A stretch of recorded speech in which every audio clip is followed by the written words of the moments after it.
Mirëmbrëma gjithëve, mirë se erdhët në televizionin kombëtar Vision Plus, mirë se erdhët në hapësirën kushtuar ekonomisë. Do të njihemi me zhvillimet kryesore nga ekonomia për javën që po mbyllim. Pasi u rikthye në nivelet e para luftës në lindjen e mesme dhe bordi u mbyll, në fakt çmimi i naftës në tregun vendas gjatë kësaj jave po është shtrenjtuar dhe po arrin në kufin të 200 lekëve për litër. Qeveria miratoi në parim marrëveshjen për njohjen e pensioneve edhe me Sloveninë. Në këtë mënyrë shkon në 17 numri i vendeve me cilat kemi marrëveshje, 11 prej cilave janë me vende të Bashkimit Evropian. 130.000 vetë deklarime për legalizim objektesh janë ende në proces që nuk kanë marrë një përgjigje finale. Duke raportuar në komisionet parlamentare, drejtuesja e kadastrës tha se procesi i legalizimeve pritet të mbyllet në vitin 2028. Ndërkohë, buxheti i shtetit ka regjistruar një suficit në vlerën e 52.8 miliard lekëve për 6 muajt e parë të këtij viti. Ajo që konstatohet është se të ardhurat po rriten më shpejt se shpenzimet publike. Ndërkohë, Kuvendi gjatë kësaj jave miratoi dhe vulosi ligjin që i hap rrugën ndërtimit të parqeve eolike dhe fotovoltaikeve në tokat bujqësore. Ndërkohë, në emisionin e sotëm do të ndalemi tek një çështje në fakt që prek me mira shqiptarë që jetojnë dhe punojnë jashtë vendit. Sikundër e përmenda, qeveria gjatë kësaj jave miratoi marrëveshjen për njohjen e viteve të punës edhe me Sloveninë. Por çfarë thon shifrat, sa janë marrëveshjet e nënshkruara deri më tani dhe sa është numri shqiptarëve që kanë përfituar nga këto marrëveshje? Sipas të dhënave janë 16 marrëveshje të nënshkruara me vende të ndryshme të botës për njohjen e pensioneve dypalëshe, pra me të dy vendet përkatëse, dhe rreth 20.000 shqiptarë janë përfitues të këtyre marrëveshjeve. Por kush janë vendet konkretisht me të cilat Shqipëria ka arritur marrëveshje për njohjen e viteve të punës dhe sigurimeve shoqërore? Shohim grafikisht që Turqia, Belgjika, Maqedonia e Veriut, Hungaria, Luksemburgu, Çekia, Gjermania, Austria. Ndërkohë kemi marrëveshje edhe me Kanadan, Kosovën, Zvicrën, Kroacinë, Bullgarinë, Rumaninë, Malinezi, por edhe me Italinë, që është edhe marrëveshja më e rëndësishme për shkak se kemi dhe numrin më të lartë të shqiptarëve që jetojnë dhe punojnë në vendin fqinj. Të dhënat flasin se për sa i përket marrëveshjes së miratuar një vit më parë me Italinë, pritet të përfitojnë rreth 550.000 shqiptarë dhe rreth 20.000 shtetas italian. Në emisionin e sotëm ne do të ndalemi pak më gjatë tek marrëveshja që ka nisur të zbatohet me Italinë prej një viti. Çfarë thon të dhënat, sa është numri i aplikimeve dhe sa është numri i përfituesve nga kjo marrëveshje? Por jo vetëm. Në pjesën e dytë dhe të tretë të emisionit do të ndalemi tek një segment i bizneseve në ekonomi që janë baret dhe restorantet. Jemi në kulmin e sezonit turistik, por pse bizneset e këtij segmenti, pra dhe të kësaj fushe, ankohen se nuk ka një konsum të shtuar, ato që në fakt shifrat e turistëve reflektojnë në rritje. Për gjitha këto na ndiqni.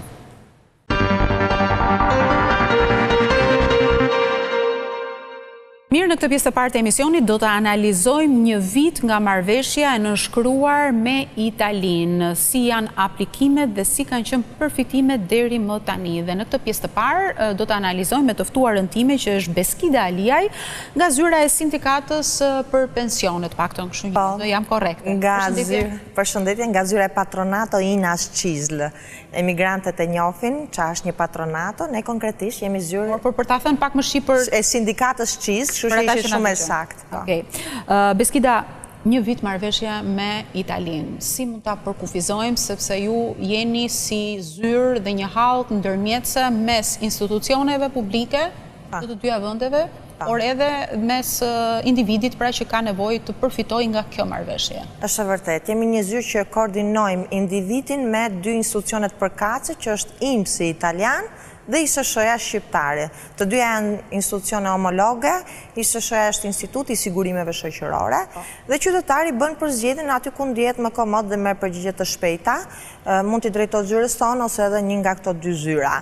Dhe bëjmë ndërmjetësimin. Ecuria ka pasur një fluks shumë të madh aplikimesh nga Italia, por dhe qytetarëve shqiptar që ndodhen me rezidencë në Shqipëri. Ka pasur një bombardim në fakt, para disa muajsh mund flasim për disa shifra mbi 10.000 aplikant, pra 10.000 pensionista që kanë bërë kërkesën në Itali apo në Shqipëri, para disa muajsh në të dyja vendet. Kështu që me kalimin e muajve, me informacionet e agjonuara, mund të ketë akoma më shumë se sa kaq aplikant.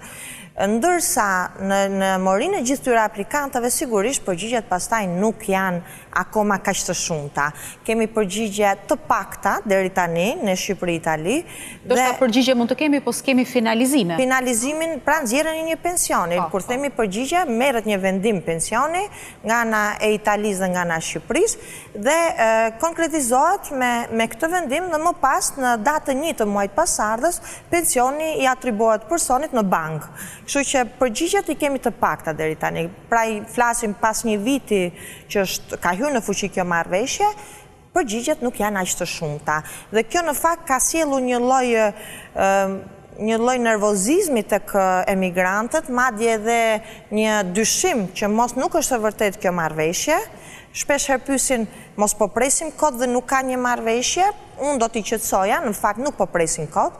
Vërtet janë këto vonesa të gjata, por që ka përgjigje pozitive të disa personave tregon që ka marrë ecurinë e duhur, vetëm se vonesat është një problem shqetësues, do kohën e vet. Megjithatë, Beskida duhet ta pranojmë që për shkak të një interesi dhe një fluksi kaq të lartë që kemi me vendin fqinj, le të themi vonesat në një farë mënyrë ishin gati të pritshme. Është e pamundur që dy institucionet të pranojnë dhe të përthithin në kohë reale përgjigjet për gjithë këto aplikime, por edhe interesime, se kam përshtypjen që interesimet janë ndoshta edhe 10 më të larta. Po, sepse mund të ketë interesime të persona më të rinë në moshë se sa 67 apo 65, mund të jenë dhe 60 vjeçare të interesuar, ndoshta edhe një moshë më të hershme se 60, që vinë dhe duan të dinë situatën se çfarë i pret në një të ardhmen dhe si duhet të jenë të përgatitur.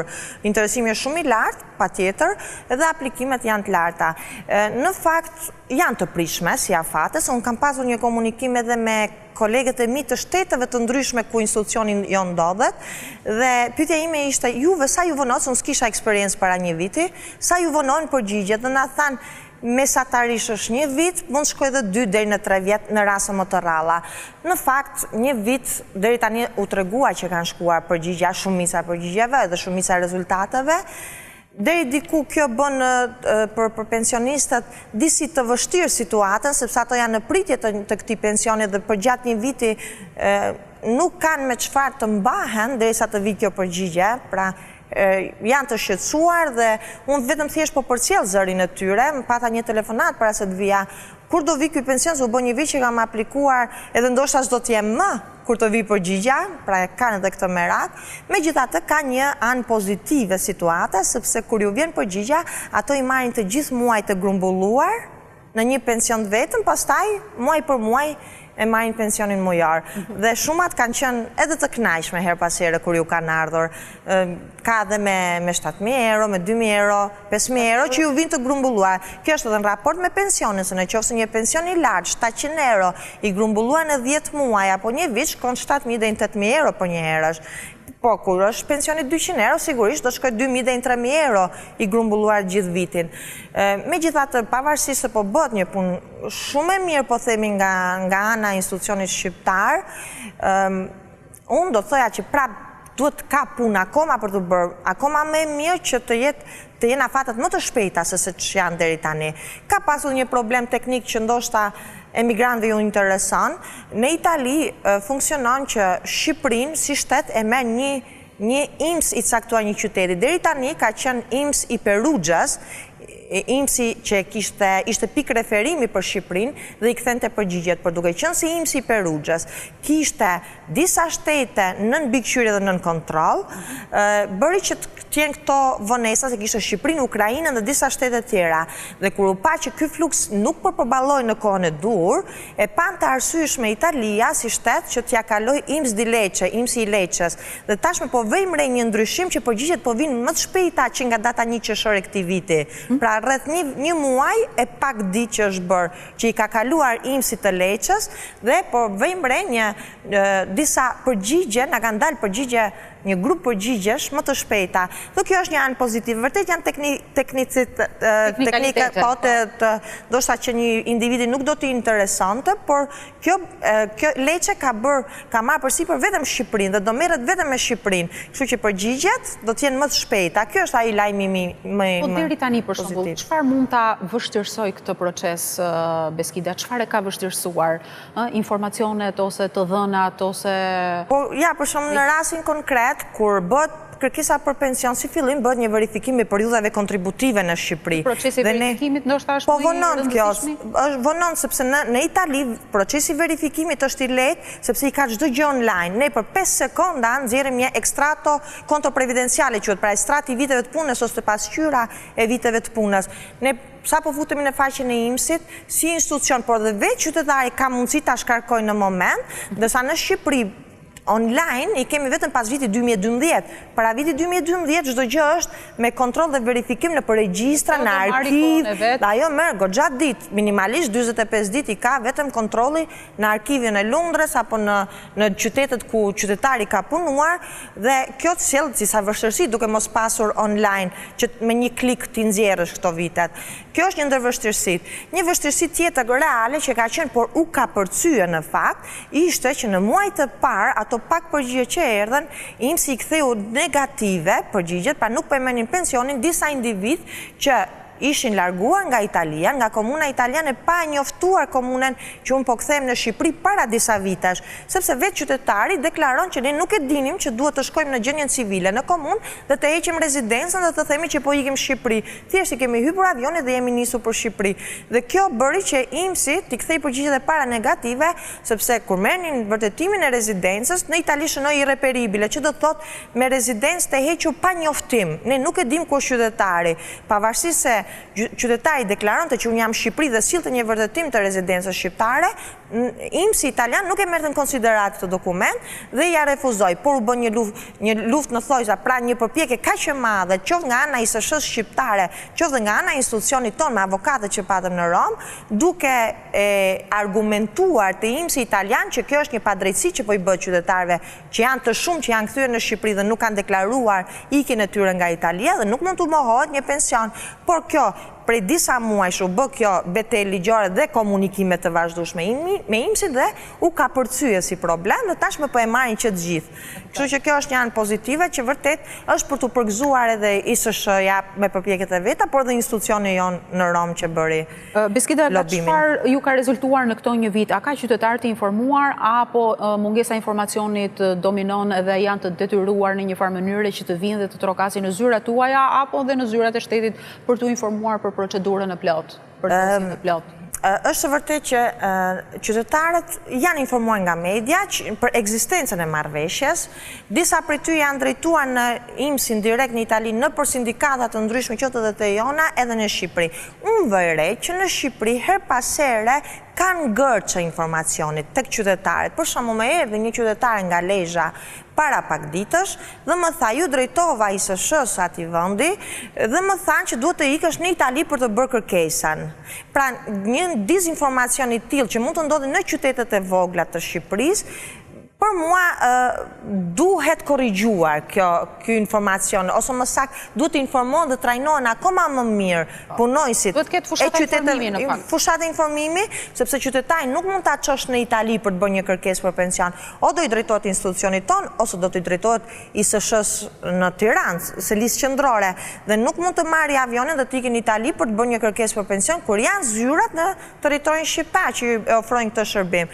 Dhe u detyrova të komunikoj me punojësin, por më ka ndodhur me disa qytete, mora një shembull konkret që t'i informoj që nuk ka nevojë që qytetari të shkojë në Itali, por mund t'i drejtohet zyrave tona ose në Tiranë ISSH-s qendrore, ose edhe ju vetë mund ta ofroni këtë shërbim. Nuk është domosdoshmëri që t'i drejtohen ISSH-s qendrore në Tiranë. Po, jo vetëm kaq, Beskida, se më rezulton për shembull që pyetje të tilla na vinë edhe nga gazetarëve. Për shembull, kontaktojnë individ të ndryshëm dhe thotë, a ke informacion, ku duhet ta dorëzoj aplikimin, apo ndoshta kërkojnë informacion të tipit që dua të di vitet e punës, sa është numri i viteve të punës që i kam të dokumentuara nga Instituti i Sigurimeve Shoqërore. Dhe në dijenin time i them që shiko se këto janë dokumentacione të cilat nuk ka nevojë që ju t'i nxirrni vetë, apo jo, sepse janë dy institucionet që komunikojnë me njëra tjetrën. Po, tani qytetari mund t'i drejtohet Instituti i Sigurimeve Shoqërore, mund të na drejtohet neve, Patronato Inas Qizli, mund ta nxjerrë edhe vetë ekstratin e viteve të punës, pra verifikimin e viteve të punës nga e Albania. si portal. Në rast se nuk di ta bëj aplikimin, se ajo nuk nxirret automatikisht, duhet bërë një kërkesë dhe pas 45 ditësh të marrësh një përgjigje, atë na ka zyrat në dispozicion që mund t'ja ofrojmë këtë lloj shërbimi. Pa që nevoja që ai të futet dhe ta zotroj si portal, se ndoshta mund të ketë një vështirësi një moshës së tretë për ta bërë aplikimin online. Por zyrat janë në dispozicion, edhe për vitet e punës italiane, na ka neve që i nxjerrim thash për çështje 5 sekondash del si vërtetim. Nga pala italiane si i ka online. Vështirësitë më të mëdha i kemi ne, se ne i kemi akoma në për regjistra vitet e punës, në për arkiva, në për borderoli, spagesa, pra çdo gjë nuk është online para vitit 2012. Deri tani, për shembull, Beskida, ka nevojë që të ketë në një ndryshim të procedurave për t'i dhënë një shtys pak më të madhe këtij procesi për ta përshpejtuar? Ka nevojë të ketë në një ndryshim apo procedura është krejt okej? Vetëm thjesht procedura është okej. Verifikimet. Po, verifikimet. Unë do thoja ndoshta një fushat më sensibilizuese dhe më informuese ndaj punonjësve në përrethët e vogla, kjo do ishte nevojshme, por si procedurë është e kopsitur mirë. Pra është e punuar mirë nga ana e dy shteteve, mënyra e procedurës është korrekte dhe e saktë, por që vonesat pastaj duhen parë me prioritet. Nuk janë, ndoshta këshilla ime tanishme nuk është në rendin e dur, por ndoshta unë do sugjeroja të kishte një shtrim stafi të ISSH-ja për t'i përballuar këtë fluks kaq të madh, që merren vetëm me këtë çështje. Janë vërtet punojnë në mënyrë të mrekullueshme punonjësit, paktën me këto që unë kam kontakte drejt për drejt këtu në Institutin e Sigurimit Shoqëror Qendrore, unë i shoh që i kanë dosjet mbi tavolinë dhe janë qoftë 5 minuta që mund të hanë bukë janë duke punuar, punojnë me një ritëm të jashtëzakonshëm dhe të vështirë, por ndoshta ky është një sugjerim që nuk e di nëse është vendi i dur për ta thënë, por të shtoni një staf për ta përballuar këtë fluks. Të paktën sa është kjo vala e parë e fluksit, se ndoshta dhe do të bjerë me kalimin e viteve dhe se deri tani folën vetëm për individët që janë të interesuar për pension, por në fakt marrëveshja me Italinë ka edhe 3 komponentë të tjerë, ëh? Po ka. Si, do të thënë, invaliditeti, papunësinë, shtatzanin, pra ka dhe komponentë të tjerë. Pavarësisht se kërkesat më shumë na kanë ardhur për pension dhe për invaliditet. Deri tani. Janë edhe pensionet familjare, kur njëri nga bashkëshortët ka ndruar jetë dhe partneri ose partnerja interesohet të marri pensionin e të ndjerit. 60% e ofron Italia të masës pensionit të ndjerit, ndërsa Shqipëria ka 50% të vlerës, se sa do t'i takonte pensioni të ndjerit. Kështu që edhe kështu interesimesh kemi pasur disa zonja që bashkëshorti tyre ka ndruar jetë, një vështirësi gjatë procedurale ka qenë që ato nuk ishin kodin fiskal, është një ndër dokumentat kryesore, është siç që kemi ne numrin identifikues personal në kartën e identitetit, ato ka një kod fiskal në Itali që është identifikim për personin, dhe zonja duke qenë se kishin jetuar tërë jetën në Shqipëri, nuk e kishin këtë kod fiskal dhe ne ju kemi bërë të mundur që t'i drejtojnë ambasadës italiane për ta kërkuar këtë kod fiskal. Sigurisht kjo i merr kohën e vet, mund të marrë edhe deri në 2 muaj kohë për të lënë takimin më të afërt me ambasadën, por është kryer dhe janë në pritje të një përgjigje që deri tani s'kemi pasur një rast akoma për. Po shtetas italiane, Beskida, keni patur që kanë qenë në kohën apo në afatin për të bërë aplikime për pension? Unë në zyrë kam pasur vetëm 3 për hir të vërtetës, pse do themi kështu, sepse shtetas italian që kanë punuar në Shqipëri dhe kanë derdhur kontributën në Shqipëri dhe në Itali dhe duan t'i bashkojnë, nuk janë aq të shumtë. Ne kemi shtetas italian që janë tashmë pensionistë në Itali dhe janë transferuar në Shqipëri, duke marrë me vete dhe transferuar këtë ciklin e aplikimit. Thjesht duan ta transferojnë pensionin, aplikojnë për lejen e qëndrimit dhe për defiskalizimin e pensionit. Kjo është interesimi i 3.000 pensionistëve italianë që i kemi të vendosur kryesisht në zonën bregdetare të Shqipërisë, pra në Vlorë, Sarandë edhe Durrës më së shumti.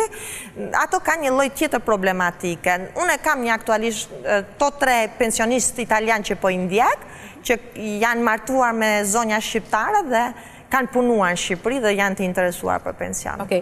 Meqense jemi në fund të kësaj hapësire televizive, zonja Aliaj, a mund të na thoni ose të gjithë ata që që janë të shumë për hir të së vërtetës në numër, që janë të interesuar për të dëgjuar informacione të tilla të vlefshme që duan të plotësojnë dokumentacionin e nevojshëm apo dosjen apo aplikimin për pension. Thjesht 2-3 këshilla ose 2-3 të dhëna që duhet të kenë në konsiderat për çdo individ që do të bëhet pjesë e përfitimit të marrëveshjes gjithmonë me Itali. E kuptoj. Atëherë, individët nuk janë vetëm ato 67 vjeçar që marrin pension në pleqërie, por kemi edhe mosha më të reja, që mund të fillojnë ndoshta edhe nga 60, 58, 62, që intereson të marrin pension të parakohshëm italian. Në rast ato ka një vjetërsi pune midis Shqipërisë dhe Italisë, vite të bashkuara, rreth 42 vite 10 muaj gjinia mashkullore dhe 41 vite 10 muaj gjinia femrore, mund të aplikojnë për pension italian parakohshëm. Dhe ka të tillë të shumtë. Tani çfarë ju këshilloj atyre? Që të fillojnë me verifikimin e vjetërsisë punës para se të mbushin moshën. T'i kenë tashmën e tavolin të dokumentuara. Së dyti, kur bëjnë kërkesë për pension shqiptar, unë do t'i ftoja në zyrë t'a bëjnë bashkë, po në rast se nuk kanë ardhur në zyrë dhe duan t'a bëjnë në mënyra vetë ose mendimin e dikujt tjetër, të ruajnë librezën e punës. Ta ruajnë sepse në momentin që bëjnë kërkesë për pension shqiptar, ato e dorëzojnë, librezën e kanë të detyrueshme ligjërisht ta dorëzojnë dhe nuk e ruajnë një kopje. Të paktën ta kenë një kopje të notorizuar në shtëpi, sepse do na shërbej shumë si pikë referimi, i kemi si busull gjitha vitet shqiptare në rast se të mungon një vit, po ndërkohë e kenë librezë. E kenë librezë, pra ta ruajnë librezën e punës. Pastaj të drejtohen edhe zyrave tona për të nxjerrë ekstrato konto previdenciale, pra vitet e punës në një dokument unik që është në konvencione internacionale për marrëveshje, ta bëjnë këtë kërkesë edhe para se të mbushin moshën, në një moshë më të hershme, se është një dokument që do ju shërbej për më vonë, dhe të fillojnë të informohen, mos të dëgjojnë gjithmonë miqtë e tyre në kafene, më tha kështu shembull i njërit kështu dhe unë mund ta kem ashtu situatën, sepse situatat vërtet janë shumë unike, janë të veçanta, siç është për një qytetar, nuk do të jetë për një qytetar tjetër, sasia e viteve që mund të jenë barabarta për njërin nuk do t'i sigurojë masën e pensionit njësoj dhe për tjetrin pse kanë të njëjtën sasi vitesh. Pra, duke qenë një situatë komplet unike, se cilit individ, se cilit i drejtohet zyrave, dhe të marrë informacion sakt mbi veten e vet. E kuptova. Shpresojmë që gjitha këto informacione që ti përcolle do të jenë të vlefshme për gjithë ata që kanë pasur mundësi të na ndjekin. Unë të falenderoj që ndave me ne këto informacione. Falenderoj dhe juve. Nderuar miq, ne kemi një shkëputje publicitare dhe do rikthehemi në pjesën e dytë dhe të tretë e emisionit, do të ndryshojmë tërësisht temë dhe do të flasim në pjesën e dytë lidhur me baret dhe restorantet, pasi jemi në kulmin e sezonit turistik dhe si po duket konsumi në baret dhe restorantet e vendit, jo vetëm në kryeqytet, por edhe në zonat turistike, vetëm pas pak.